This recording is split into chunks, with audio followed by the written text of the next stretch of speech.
Ассалаумағалейкум достар, қазақша каналға және көктемнің екінші күні наурыздың екісіне қош келдіңіздер. Достар, бүгін көктемнің екісі, нағыз көктем сезіліп тұр. Міне қараңыздар, күндер еріп, мынау далада көрсетіп тұрған ауа райы да күшті, 0 градус қана көрсетіп тұр. Барлықтарыңызды құттықтаймын. Мынау қыста одан алдын қойған мақсаттарыңыз, армандарыңыз орындала берсін деген тілектемін. Достар, бүгін 2 наурыз, мен енді ғана жұмысты бастайын деп жатырмын. Кеше кейбір нелерге байланысты жұмыс жасай алмадым. Видеода түсірем деген, ол да болмай қалды. Мінекей бүгін нәсіп еткен екен. Бүгін Құдай қаласа түсірем, көрсетем барлығын. Енді бүгінгі видео қалай деп айтсам болады, өткен айдың мертвый сезон. Енді былайша айтқанда примерно дейді ғой, сол мертвый сезон бітті деген ойдамын. Енді қазір бұл айға тағы бір 10-15 күндей созылады. Наурызда 1-2 күн, 8 наурызға 1-2 күн қызатын шығар. Одан кейін қайтадан 15 мартқа дейін, 15 наурызға дейін тоқтайды. Одан кейін арқарай жүріп кетеді. Бірақ 15 күн арқарай жақсы жұмыс істей аламыз деген үміттемін. Бірақ мынау өткен ай мертвый сезон, январда білмеймін, 2 таксопаркта жұмыс істегем. Мынау өткен ай біздікі қанша ақша таптық бір айда. Сол примерно қаншасы қайда кетті, қаншасы қалтамызға қалды, қалай жұмыс істедік, күндігіне қаншадан түсті деген осы видеоның соңына дейін көрсеңіздер, соңында барлығын көрсететін болам. Ал достар, қазір мінекей мынау біздің тұрған районда кішкене сұраныс қосылды. Айтпақшы, менің өзімнің таксометр дейді ғой, таксопро, сонда кішкене өзгерістер болып тұр. Енді аяқ астынан сондай болып қалды. Деңгей, активность дегендер бар ғой, солар өзгеріп қалды. Мен оларда барлығы жақсылыққа қазір қосайық. Ал кеттік, көктемнің бірінші заказын қабылдайық. Достар, мынау бірінші заказ қиналып шықты ғой, заказ бергісі келмей. Менде мынау 10 болып қалған. Қазір біраздан кейін барлығын көрсетем. Заказ түсті, барайық. Сағат 5 минутта күтіп қалған шығармыз мынау заказды. Мейлі кеттік. Кішкене қар жауып өтіп кетті, білмеймін. Бисмилля, кеттік. Достар, мынау біздің бірінші заказ. Мен таңертең осындай заказдар таң қалдырып жатыр.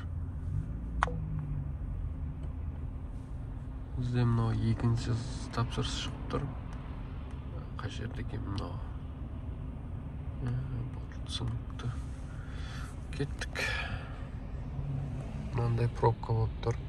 Достар, мынау бана екінші тапсырысымыз. Ойбай, ес қойын деп едім, болмай қалды. Үшінші тапсырысымыз келіп тұр бізге. Победа екен. Жеңіс даңғылы 23. Кеттік. Достар, мынау үшінші тапсырысымыз біздің. Кетші бар.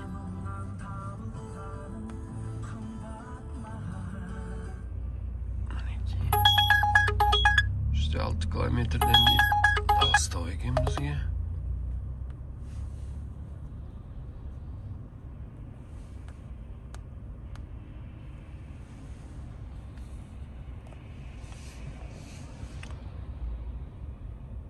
Достар, біздерге заказ келді. 1-2 километр ара қашықтан.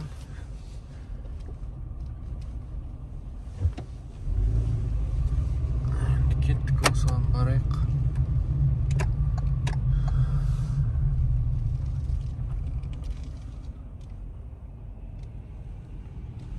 Дала деген мынандай болып жатыр. Енді кішкене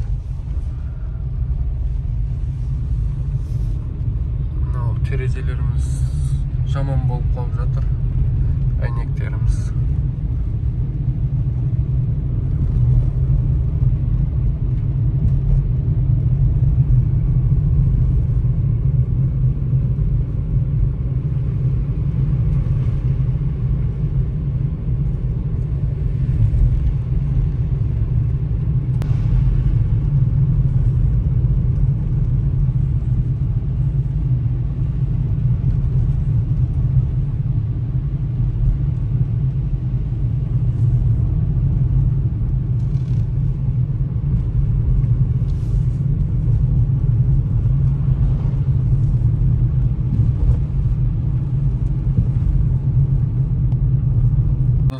4-нче тапсырысымыз біздің. Қазір жібереміз. Енді біз мына жерге барайықшы, алыс емес. Жақсылау заказ алу үшін бар ғой. Ата таңертеңнен бері бір коэффициентпен заказ ала алмадық қой. Мінекей достар, 2080 теңгеге 5-нче тапсырысымыз. Төмендеп бірдеңені айтып жатырмын.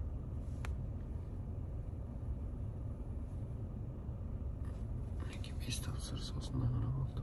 Достар, мінекей мынандай заказдар басталды. 490 теңгеден. Енді осындай заказдар көбейіп кетпесе болды. Заказ күтеміз. 6 тапсырысымыз 4800. Но заказның үстіне заказ видеоға түсіре алмай қалдым. Қараңыздар. 10 тапсырыс. 7700 дейді. Әттен нашар мынау. Жақсы қазір.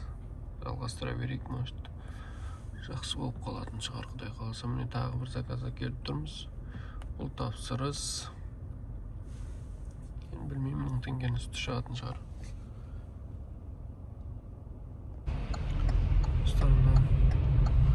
Доставка.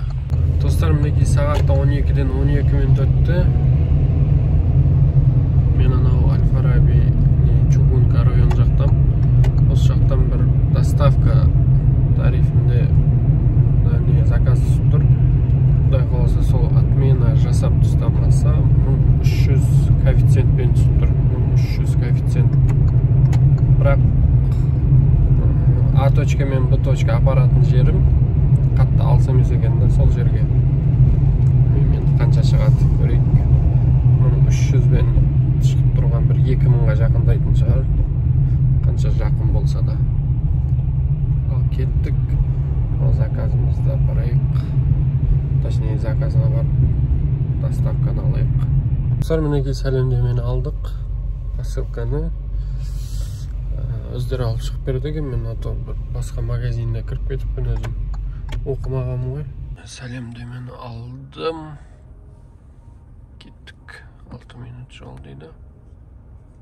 Айттым ғой, қатты алыс емес деп. Бары барса 2 километр. 900 теңге. Достар, мынау сәлемдемені тапсырылды. 900 теңге. Картамен төленді. Әрі қарай.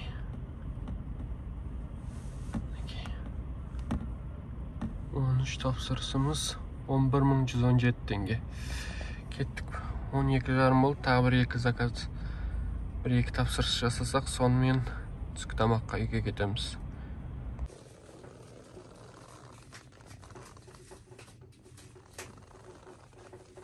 Достар, мынандай доставка жасау керек екен. Мынандай үлкен жер бар ғой, бірінші рет көрдім.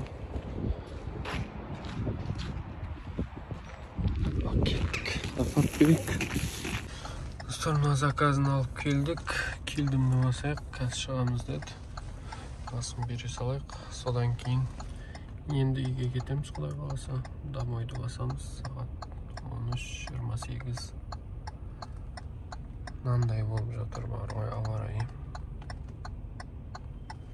Достар, сағат бізде 14:19, бізде 15 тапсырыс 14253 теңге болды. Енді қазір түскі тамақты ішіп алайық, сосын мына айнектерді кішкене жуып алмасақ.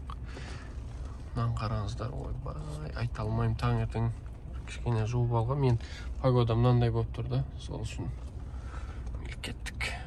Достар, мінекей сағатта 17:45. 17:45, 5-тен 44 минут кетті. Біз енді ғана түстен кейінгі бірінші заказымызды қабылдап тұрмыз. Себебі бағана 5-те шықтым, жанармай құйдым, келдім.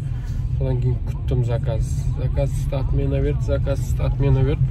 Сонымен жарты сағаттай отырып қалдым, білмеймін не үшін бұлай заказды созып берді. Мінекей қазір бірінші заказ түсті, енді әлі отмена болған жоқ. Қазір көреміз, енді кеттік. Достар, мінекей түстен кейінгі бірінші заказымыз. 15 тапсырыс еді, 16-шы тапсырыс келіп тұрмыз. Бұл жерде жоқ сияқты. Достар, бізде 18 тапсырыс болды. Saat 6:30. Mына жерлерден заказ берсе ғой, иә, бізге мына жерлерден. Кішкене заказ түспей жатыр.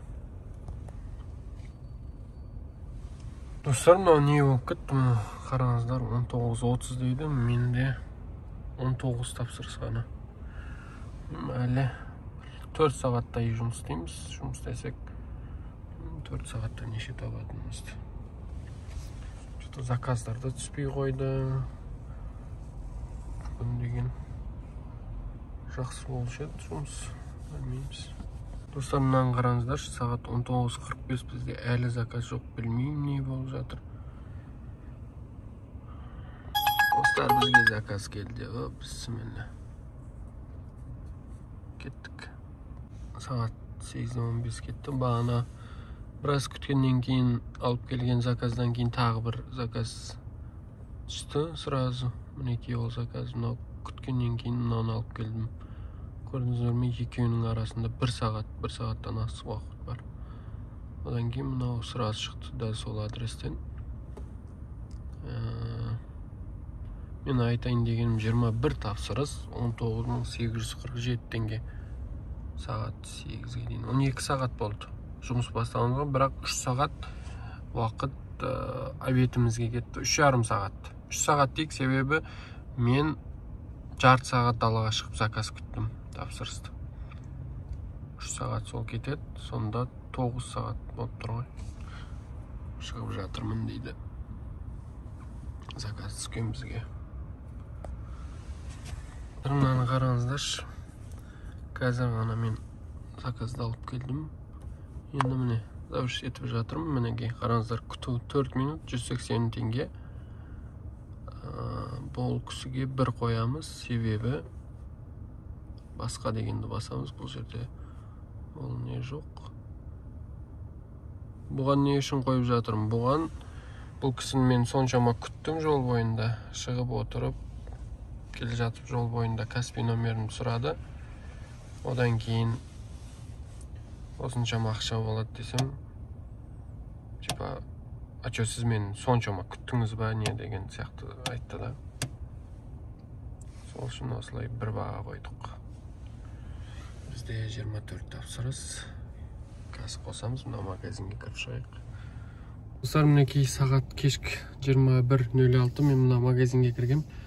Кішкене бір не жеймін ба деп, не еді, сэндвичі бар ғой, сондай. Кірсем, мынаны ыстығы тұр, мынаны қараңыздар. Ыстықнан иісі бұрқырап тұр екен. Осын алдым. Қазір осын рахаттанып жеп аламыз, одан кейін тағы 1-2 сағат жұмыс жасаймыз. Достар, мінекей сағатта түнгі 10:30 болды. Біз әлі жұмыстамыз. Что-то бүгін бар ғой, заказың өтте нашар. Білмеймін, қазірдің өзінде күтіп қалып отырмын. Мінекей. Мынау Абу-Даби көрініп тұр ма? Мінекей.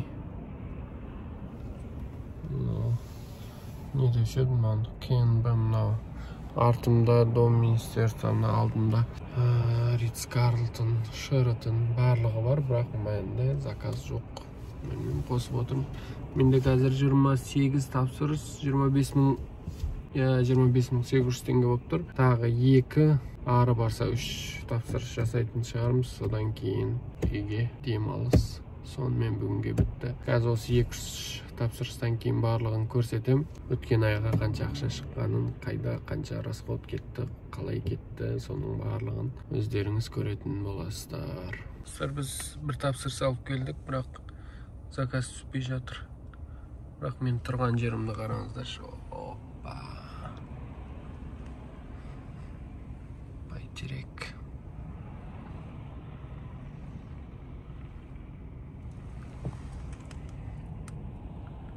Ритц Карлтон. Достар, мінекей уақыт. Жерде көрінбей қалыпты. 30 тапсырыс 27.660 теңге. Кеттік. Достар, мінекей сағатта 11:30 болды. Біз бүгіндікке 30 тапсырыс. 30 тапсырысымыз 27.660 теңге болды. Өздеріңіз көрдіңіздер, жаман емес, жақсы болады. Бірақ бәрібір 13 сағат за рулем жүрдік. Міне қазір көремін. 13 сағат за рулем. Содан кейін 200 километр.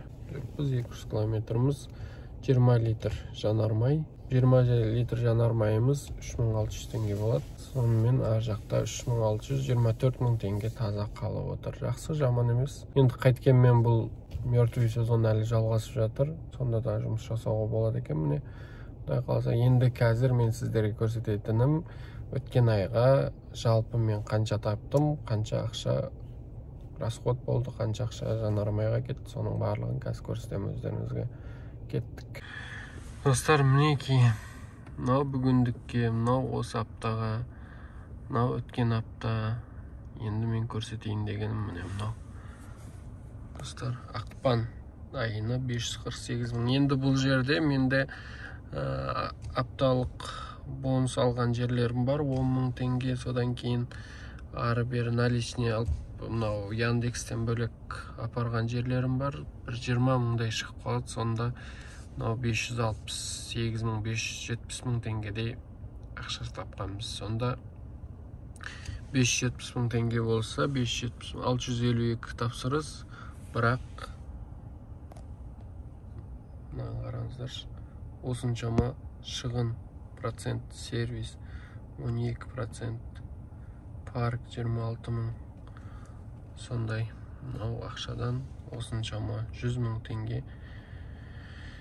Ойбай, процент мейлі 548 мың. Енді осы 548 мың теңгеден 80 мың теңгесini, грубо говоря, мен 20-22 күн жұмыс жасадым. Сол 80 мыңдай есептедім мен өзім. 80 мың жанармай, 40 мың, 44 мың күнделікті тамағымыз бар, суымыз бар. Енді күнде далада тамақ ішпегенбіз, сол үшін примерно 40 мың деп аламыз. Сонда 120 мың теңге расход бар мын жерде. 548 мың, 570 мыңнан 120 мың теңге бар десек, алып тастайтын болсақ, 450 мың теңге бізге таза Яндекстен қалып отыр. 20 күнде, мен 22 күн жұмыс жасадым мен осы ақпан айына. 450 мың теңге. Мен өзім ойлаймын, жақсы деп ойлаймын, жаман емес. 450 мың теңге. Енді өзімізді тағы кішкене қинап күнделікті жұмыс істеп, бағана 6 күнде жұмыс істегенімізде бәлкім мына жерде 700-800 мыңдай шығушы еді. Мейлі барына осының берекесін берсін Алла. Мінекей достар, өздеріңіз көргендей біз ақпан айына 450 мың теңге таза алдық, қалтаға салдық. Бірақ күнделікті табыс болғаннан кейін күнделікті жұмсалып кетеді, күнделікті кетеді. Сол үшін біз ол ақшаны 450 мың бір уақытта көрген жоқ. Мейлі, Алла берекесін берсін, жақсы, жаман емес. 22 күндер 450 мың теңге деген өте жақсы. Мейлі, енді достар, келесі видеоларда кездескенше сау болыңыздар. Сіздер егерде мынау каналға жазылмаған болсаңыздар, міндетті түрде жазылып қойыңыздар. Менің мынау шаршағандарым кішкене кетеді, қашады. Маған мотивация болады, күш-қуат болады. Жақсы достар, сау болыңыздар. Келесі видеоларда кездескенше.